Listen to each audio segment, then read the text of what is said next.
Messieurs les directeurs, Messieurs les consultants de la Commission de l'Union africaine, honorables participants, Mesdames et Messieurs, tout protocole observé en vos rangs et qualités. Qu'il me soit permis à l'entame de mon propos d'adresser mes vifs remerciements au nom du ministre de l'Emploi et de la Protection sociale à l'ensemble de nos partenaires du JLMP, donc notamment la Commission de l'Union africaine, l'Organisation internationale du travail, l'Organisation internationale pour les migrations, la Commission économique des Nations unies pour l'Afrique, pour la tenue de cette activité, très importante au vu de nos problématiques actuelles.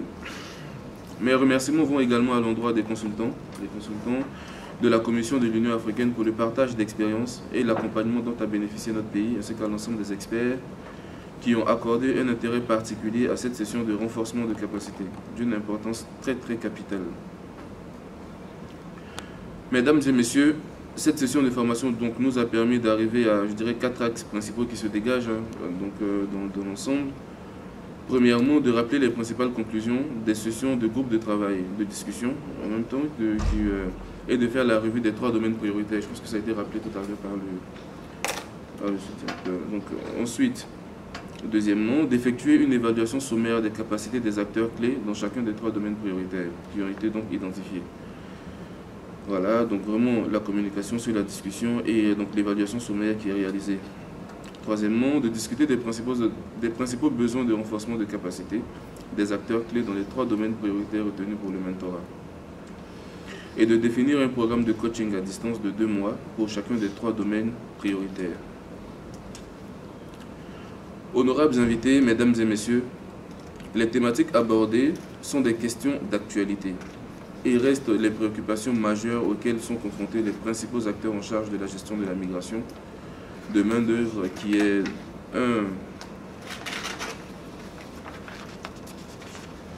un phénomène économique, social et culturel ayant pris beaucoup d'ampleur en Afrique au cours des dernières décennies.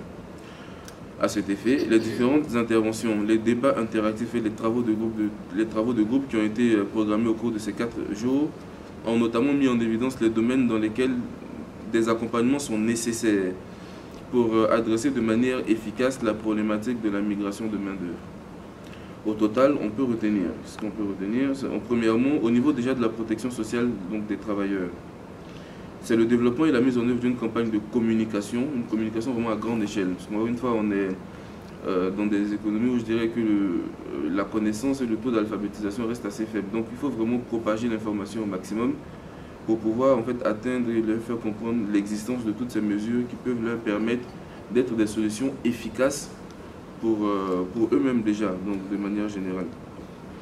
Donc voilà, donc parmi ces campagnes de sensibilisation, c'est aussi donc, les institutionnels tels que les autorités gouvernementales, les organismes de prévoyance sociale, les assurances santé. On a aujourd'hui de plus en plus de mutuelles privées qui existent, donc c'est vraiment de propager l'information au maximum vers ces personnes-là. Deuxièmement, de ce qu'on peut retenir donc, de la protection sociale, c'est le renforcement des capacités des acteurs. Donc vraiment en termes de capacité même, donc gouvernance, organismes de prévoyance sociale, partenaires sociaux, travailleurs migrants et autres acteurs. C'est aussi simple que ça. On a beau communiquer au maximum, si on n'est pas capable de régler les problèmes, je pense que ça reste toujours compliqué. Donc le renforcement des capacités. On a avec la convention CIPRES aussi qui existe, hein, donc la convention interafricaine pour comment dirais-je là, pour la prévoyance sociale. Voilà, merci. Troisièmement, l'amélioration de la protection des travailleurs ivoiriens établis à l'extérieur à travers la négociation d'accords cadres bilatéraux et la mise à disposition d'attachés de travail au niveau des consulats et ambassades des pays d'emploi des travailleurs migrants ivoiriens. En ce qui concerne donc, le secteur du tourisme et de l'hôtellerie, il en ressort l'amélioration de la couverture des besoins croissants de compétences et qualifications d'une industrie hôtelière et touristique en expansion par un système de validation des acquis de l'expérience VAE sectorielle incluant les travailleurs migrants. Donc, voilà, le tourisme, c'est un secteur qui embauche beaucoup, bon, ça on le sait. Hein.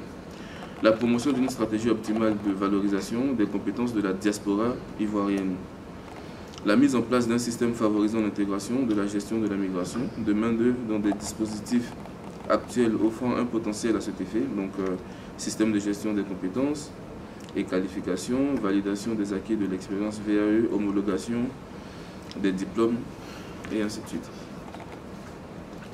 Enfin, l'optimisation des instruments de la politique de l'UEMOA sur le capital humain dans le secteur du tourisme. Voilà, c'est vraiment de toucher à tout niveau de granularité, au final, pour que l'information soit propagée à la fois verticalement et horizontalement.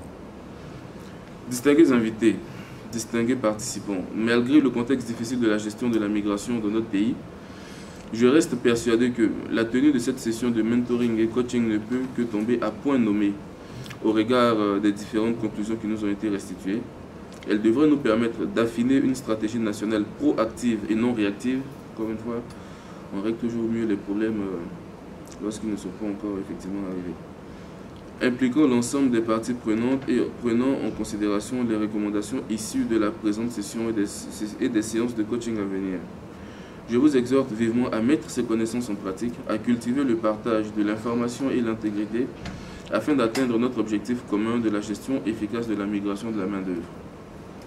Avec vous, à nos côtés, nous avons toutes les raisons de croire à l'aboutissement de notre lutte. C'est sur ces mots d'espoir que je clôt mon propos. Avec mes remerciements renouvelés, je déclare clos, au nom de Monsieur le ministre de l'Emploi et de la Protection sociale, la session initiale de mentoring et de coaching sur la migration de main-d'œuvre. Je vous remercie de votre attention.